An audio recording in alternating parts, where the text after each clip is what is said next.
In the last presentation, we looked at how to create different types of arithmetic circuits, including half adders, full adders, ripple carry adders, and a subtractor. In this presentation, we'll look at how to combine these ideas to make a binary adder-subtractor. Using 2's complement can eliminate the subtraction operation, so we need only the complementer and the adder.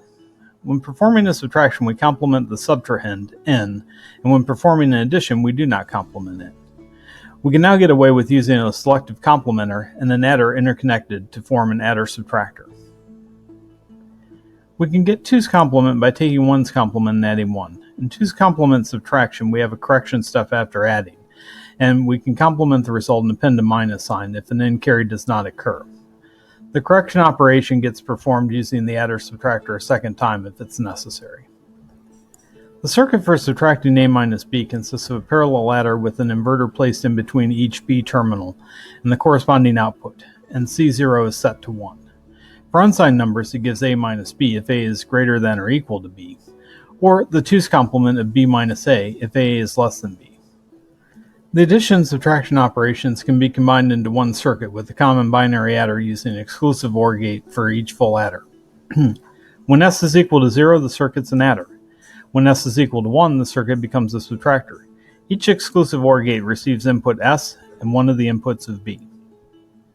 The previous addition and subtraction were for unsigned numbers.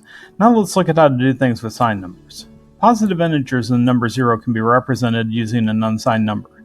To represent negative integers, we need a notation for negative values. However, because of hardware limitations, we can't use a plus or minus sign. So it's customary to represent the sign with a bit placed in the most significant position of an n-bit number. The convention is to make the sign bit 0 for positive and 1 for negative numbers. This is the sign magnitude position. Of course, whether a number is signed or unsigned depends on what you're doing and how you interpret them.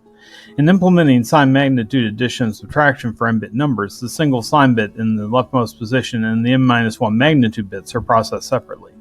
The magnitude bits are processed as unsigned binary numbers. Using this system means that subtraction involves a correction step. To avoid the correction step, we can use the signed complement system. In this system, a negative number gets represented by its complement. 2's complement is the most common choice. While the sign magnitude system negates the number by changing its sign, the signed complement system negates the number by taking its complement. Since positive numbers always start with 0, representing a plus sign in the leftmost position, their complements will always start with a 1, indicating a negative number. While there is only one way to represent a positive number, you can represent negative numbers using either notation, as you can see in this table. The sign magnitude system is used in ordinary arithmetic, but it's awkward when employed in computer arithmetic due to separate handling of the sign and the correction step required for subtraction, so we end up using the sign complement notation.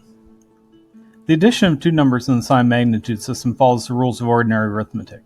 If the signs are the same, we add the two magnitudes and give the sum the sign of m. If the signs are different, we subtract the magnitude of n from the magnitude of m. The absence or presence of an n bar then determines the sign of the result based on the sign of m and determines whether or not 2's complement correction is performed. In contrast to the sign magnitude case, the rule for adding numbers in sign 2's complement system does not require comparison or subtraction, but only addition.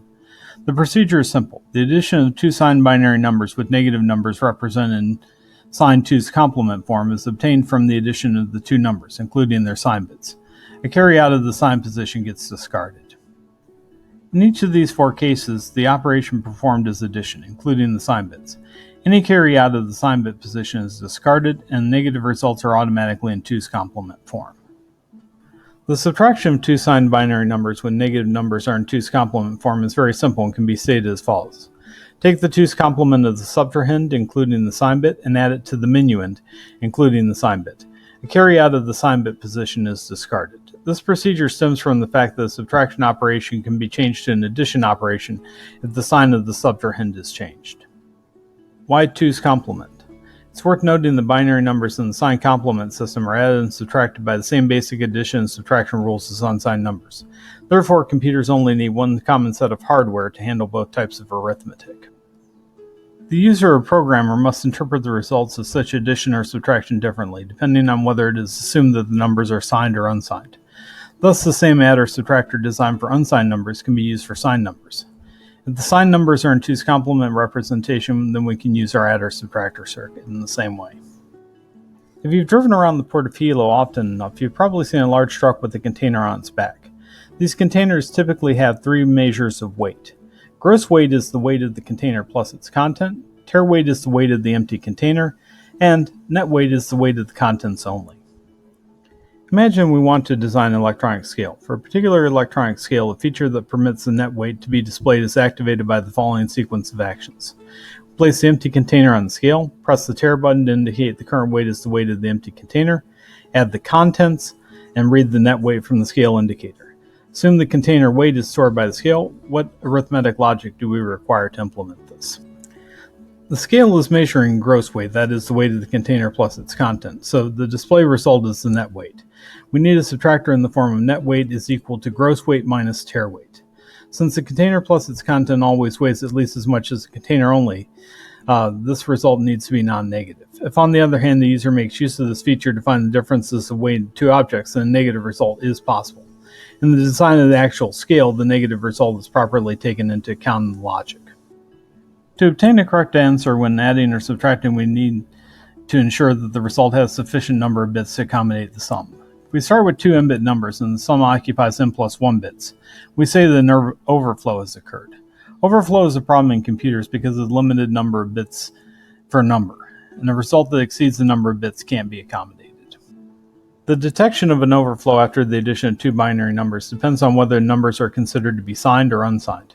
When 2 unsigned numbers are added, an overflow is detected from the end carry out of the most significant position. In unsigned subtraction, the magnitude of the result is always equal to or smaller than the larger of the 2 original numbers, making overflow impossible. In the case of signed 2's complement numbers, the most significant bit is always represented by the sign. When 2 signed numbers are added, the signed bit is treated as part of the number, and then the carry 1 does not necessarily indicate an overflow.